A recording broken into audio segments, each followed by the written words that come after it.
What's up YouTube? I'm Vaughn and this is the Gear channel where we discuss collectibles, hobbies, competitive games from tabletop to video games, and today we are reviewing my Magic the Gathering Black and Green Spirit Commander deck with Old Stick Finger as its commander. Now the theme of this deck is quite simple: send as many creatures to the grave and return them to the field. Now there's other win cons as well, like cards like Mortal Kombat, but the primary theme of this deck is to send to grave and returning them. Now the reason why I started building this deck is because there is a lot of sentimental value to this deck. One, my first booster box I ever bought of Magic the Gathering was Champions of Kamigawa. Now the sad story is that when I bought it, I was planning of signing to play it in standard, but I got ripped off and it was actually rotated out, so I could never play it. But then I got really excited when EDH first started because now I could actually play these cards that I wanted to play so badly.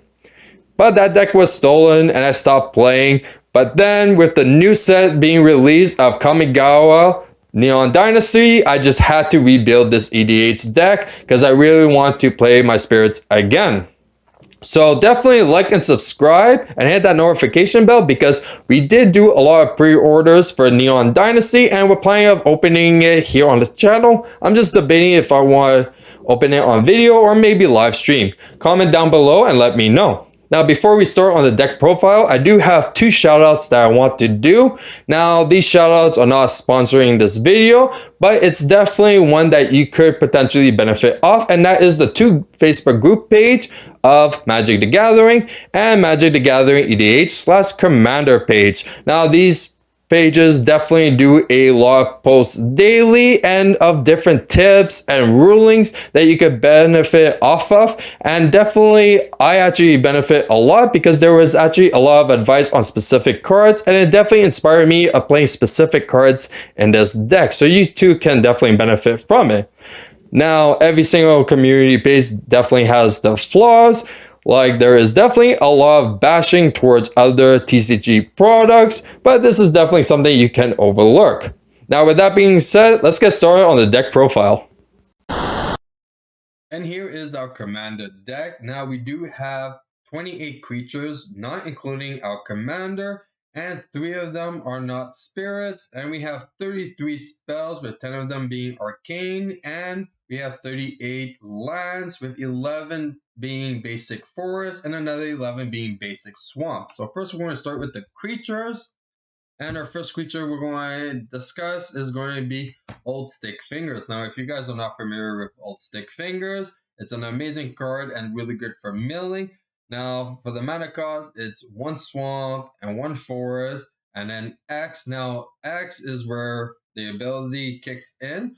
So example, the best way to describe it is that if you tap 10 mana for the X, you reveal the top of your deck until you have 10 creatures. Now those creatures are going to go to the grave and all the other cards are going to be randomized to the bottom of your deck, and it has the second ability of gaining 1/1 for every creature in your grave.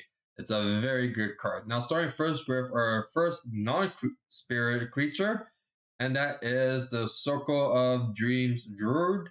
Now this card is really good because it gives you forest mana equal to the amount of creatures that you have.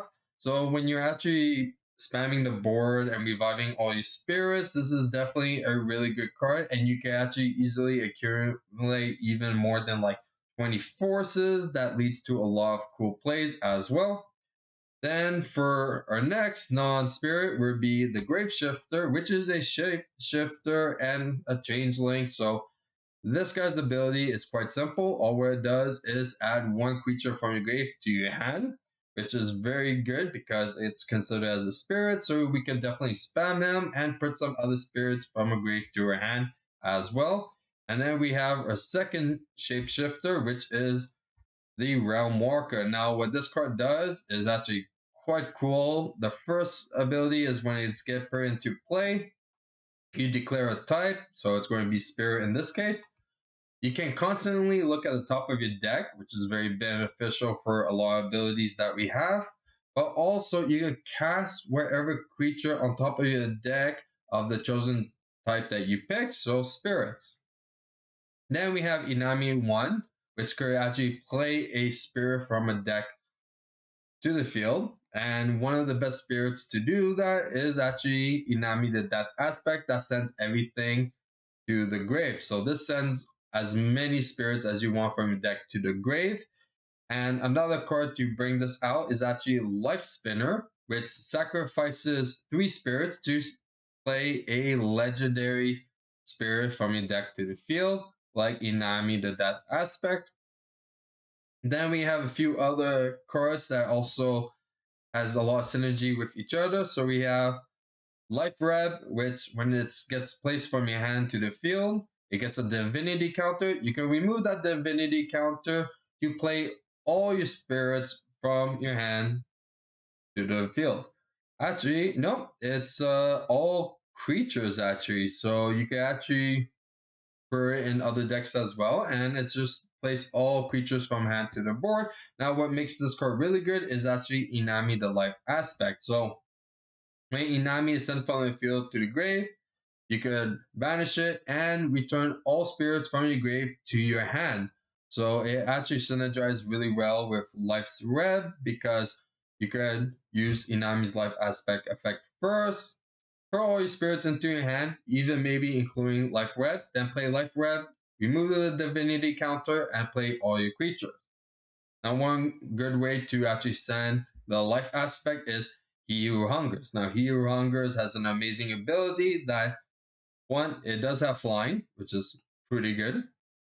But another thing is you tap 1 mana to sacrifice a spirit, then target opponent has to discard a card. And you look at the hand and you choose, which is amazing, and it has Soul Shift 4.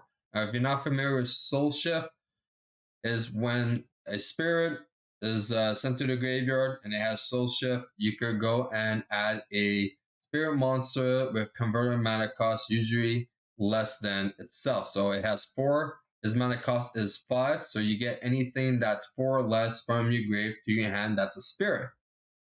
Now, another good card that this is good with is actually Kodama of the center tree. Now, Kodama, what this does is it gains 1/1 for every spirit you have on the board, but also its soul shift is equal to the amount of spirits you have on the board. So you can actually do a lot of endless combos of sacrificing Kodama if you have a lot of spirit, returning itself, playing again, and doing it all over again. So it synergizes very well.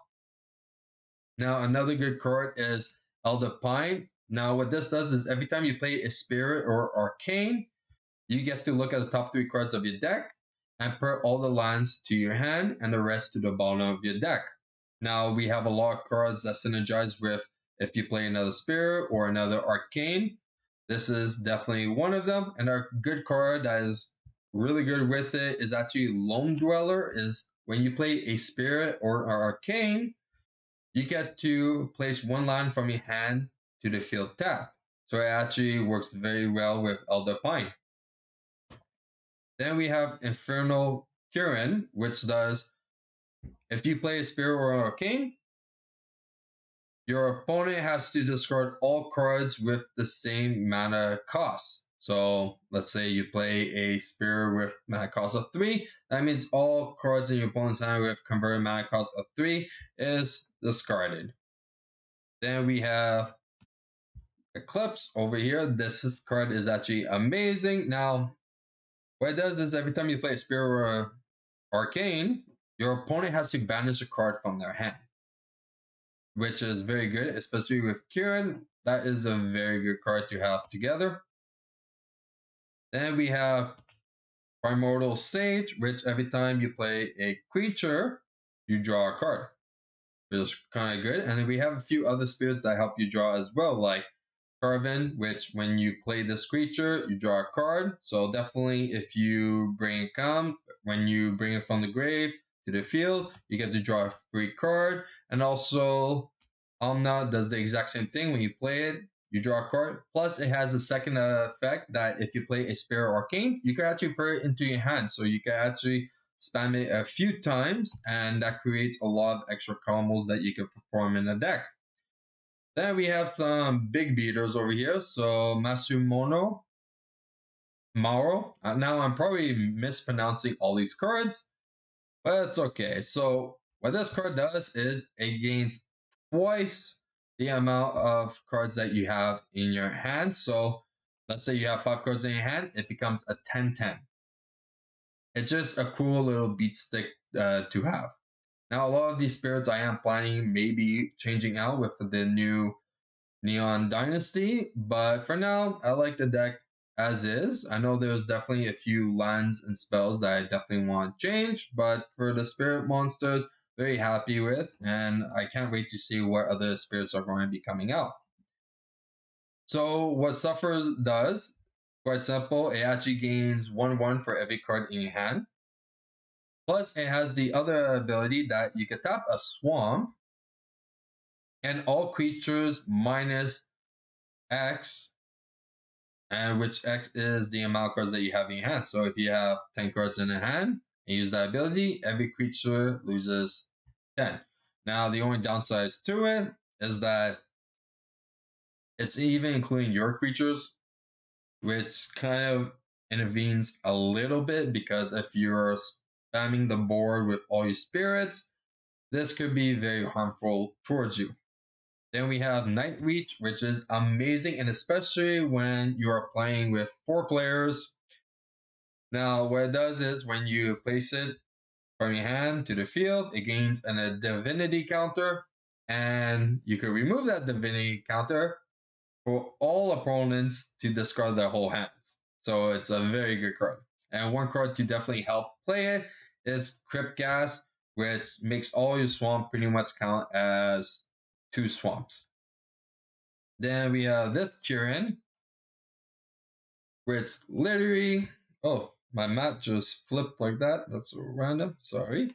Let me fix that. So we have this Kirin, which pretty much makes you gain life equal to the Spirit or Arcane mana cost that you play. Then we have North Tree, which I'm actually really considered to actually switching out because all what it does is it has trample and can't be targeted by spells or abilities. It's a 6/4. It's just there because it's one of like the better spirits, I guess. But definitely that would be one that I would like to change. Then we have Hirobi, the Death Whale, which is actually my favorite magic card of all time, and is also the cover creature for Champions of Kamigawa. Now, what it does, it has flying, and whenever a creature becomes the target of a spell or ability, destroy that creature. Now, I saw a little like sneak peek of Neon Dynasty, and I know there is a remake of this that I'm definitely looking forward of getting. Next, we have Thief of Hope, which all target player, target player loses 1 and you gain 1 life when you play a spirit or arcane, which you can actually spam a few times in this deck. Next, we have South Tree. Now, South Tree is actually really good. Every time you play a spirit or arcane, all other creature gains 1/1 and trample. So you can actually make a lot of your creature gain like a good 5/5 with trample, and that is quite strong.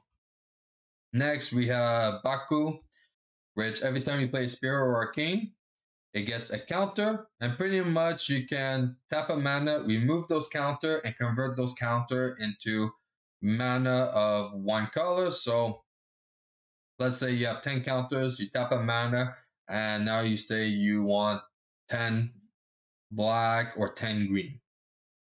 Then finally we have Anakami, which you can sacrifice it and tap 1 colorless mana and 1 force to add an arcane. Now that doesn't seem too good, but it's actually very good in this deck. And also just for 1 force, it's very easy to spam it and do a lot of different combos with it as well. Now let's go into the spells. So we're going to start with the arcane.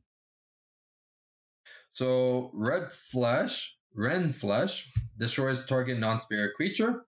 Quite good. And we're going to show you why the arcane are very important in this deck because Rare Away ability is destroy target artifact or enchantment, but it has splice into arcane. And a lot of these arcane cards has splice into arcane, which is pretty much you have their cost. So this one is 3 colorless and 1 forest. And what it does is it makes your other arcane gain its effect. So if you play Rend Flesh and then you use Splice into Arcana and you tap the extra cost, that means Rend Flesh will be destroy target non-spirit creature and destroy target artifact or enchantment. So you're going to still have Rear Away still in your hand for a follow-up turn. Now sadly for a lot of the spirit cards, they won't get the extra ability for the Splice into Arcane. They will only get their abilities for your first Arcane. Then we have Rendering Vine, which pretty much you destroy a artifact or enchantment with converted mana cost equal to your hand or less, and you also get to draw a card. Then we have Hirobi Whisper, which is very good. If you control a swamp, destroy target non-black creature, but its Splice to Arcane is probably the most cheapest cost that there is because all it is remove 4 cards from your graveyard. So it's pretty free just to get that extra destroy, pop extra creature just for free with all your other arcanes.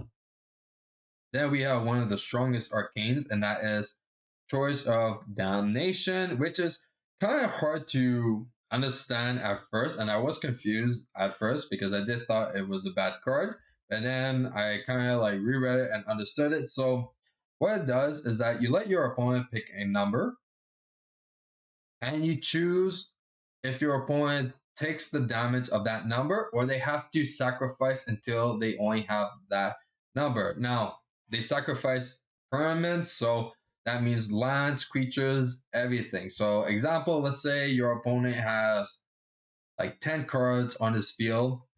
They have to say 10, or if they say less, then they have to start sacrificing. But at the same time, if they do say 10, you could actually choose them just to take 10 damage. So it's a very good card, especially if your opponent has a very big board and they don't have a lot of life. This can definitely be a game changer. Then we have Sickening Soul, which does target creature gets minus XX until end of the turn, but you can banish a black to pay for the cost, and the converted mana cost of that black card is the X. So you can play it pretty much for free for banishing just a black.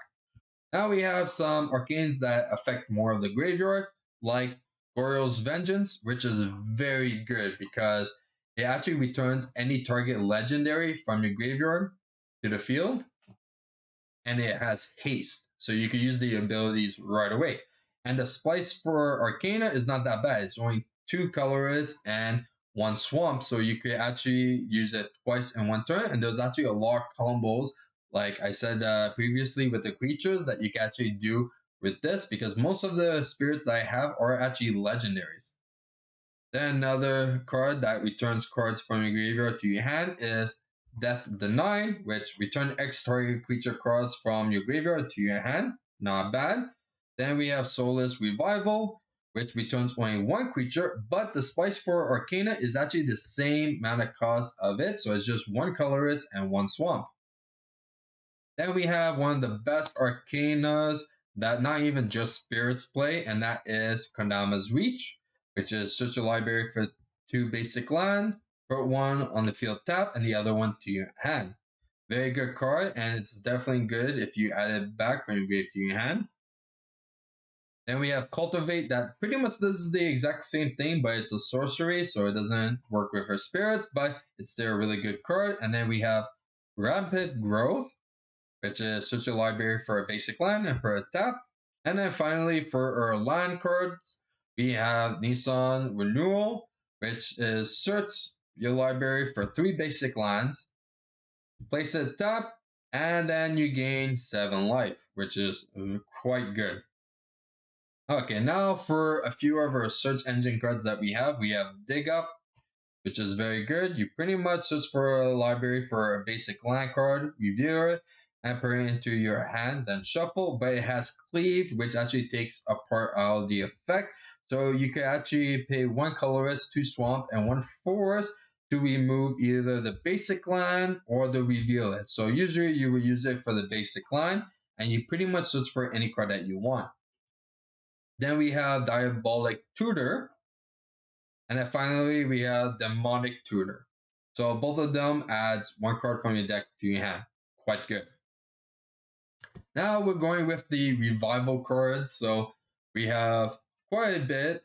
So first off, we have bidding, which declare a type, and all players, well, each player declares on a type, and then everyone returns what's in the graveyard of the declared type to the field.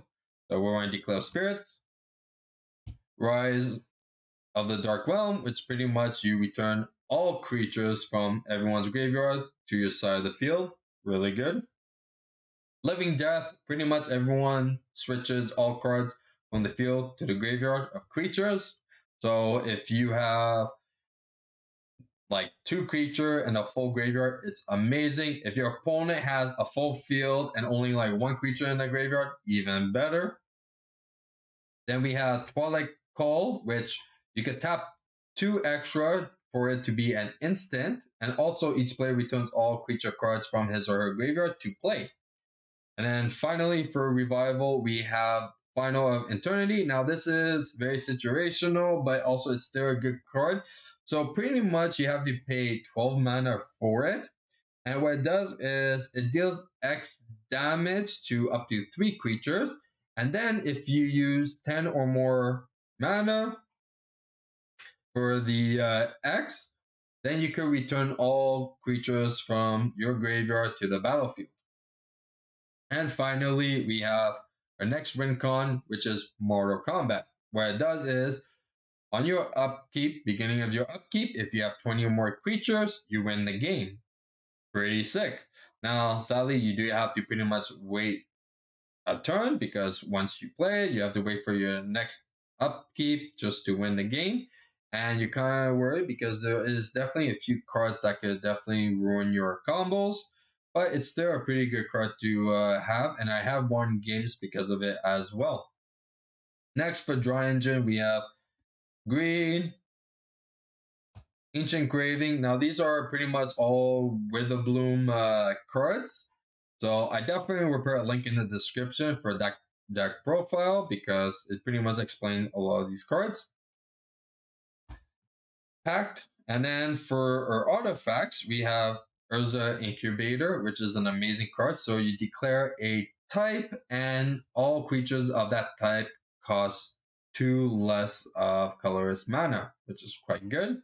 And a card that is very similar to it is actually Herald's Horn, which pretty much minus your declared creature type by 1 colorless mana, but also it has the extra ability that at the beginning of your upkeep, you look at the top card of your deck. If it's the declare type, or spirit in our case, you add it to your hand, which is quite good, because then upkeep, you pretty much add the top card, if it's a spirit, to your hand, and then you draw, and then you're all set.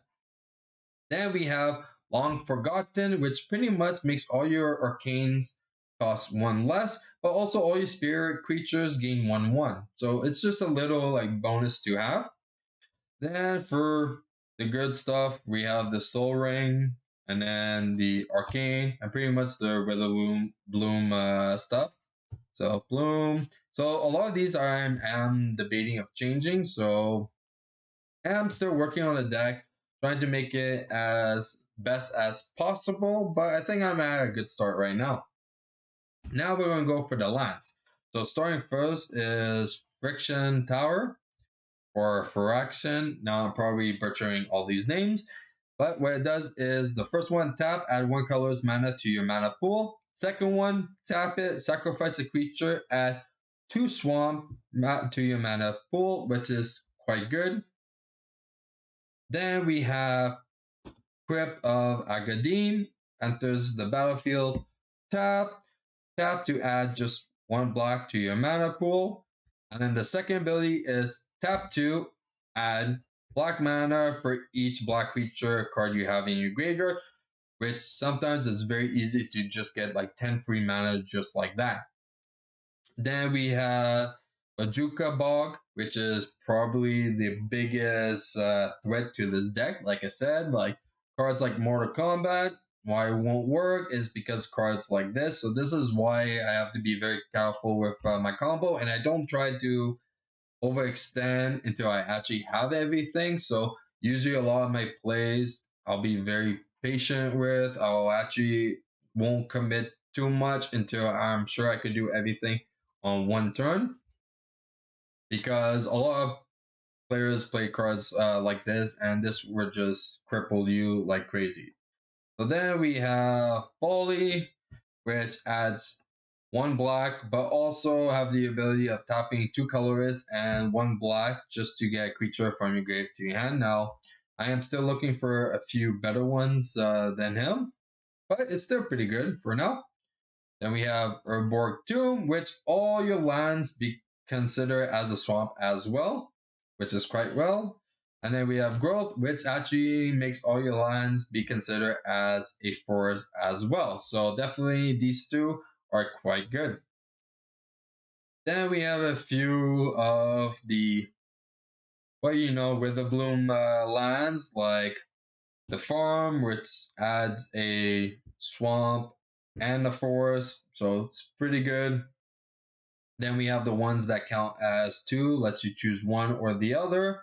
So we have a few of them actually. So Temple, Witherbloom Campus, and then for mana we have Temple that actually puts 2 colorless mana, which is quite good.